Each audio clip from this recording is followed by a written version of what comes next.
Episode की शुरुआत गायत्री के डॉक्टर द्वारा जगदीश और उसके परिवार को ये बताने से होती है कि अगले 12 घंटे बहुत नाजुक हैं और अगर इस समय के भीतर वो होश में नहीं आई तो वे उसे खो सकते हैं।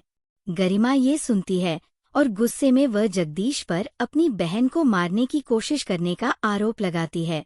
वह कहती है कि जब वह गायत्री से प्यार करता था तो वह उसके साथ ऐसा कैसे कर सकता था। जानकी और आचार्य घर पर अपने भगवान से प्रार्थना करते हैं। इस बीच पुलिस आती है और जगदीश से पूछती है कि उन्होंने गायत्री के साथ ऐसा क्या किया कि उसे जहर खाना पड़ा। ईशा इंस्पेक्टर को बताने की कोशिश करती है कि ऐसा कुछ नहीं हुआ था और वह बस एक छोटी सी लड़ाई थी। पुलिस पूछती है कि क्या वे उसे मूर्ख समझते हैं और कहती है कि घरेलू हिंसा के मामलों की संख्या बहुत बड़ी है और ज्यादातर मामलों में ये पाया गया है कि ससुराल वाले घरेलू हिंसा और यातना के लिए जिम्मेदार है। जगदीश पुलिस को बताता है कि ये अन्य घरों में हो सकता है लेकिन राम भवन में नहीं।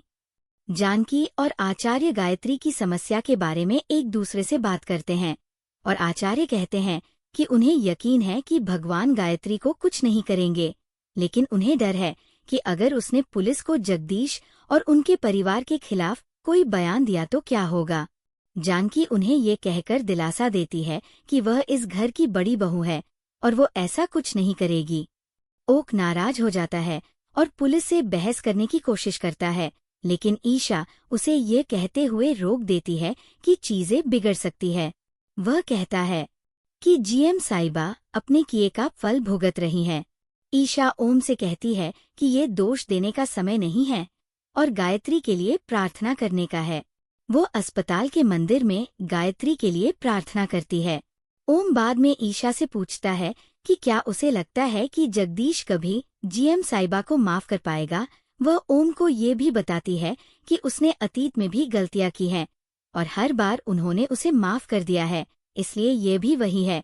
और इसके अलावा वह सोचती है कि गायत्री को अपनी गलतियों का एहसास हो गया है। गायत्री को होश आ जाता है, जिसके बाद पुलिस पूछताछ के दौरान वो सारा दोष अपने ऊपर ले लेती है।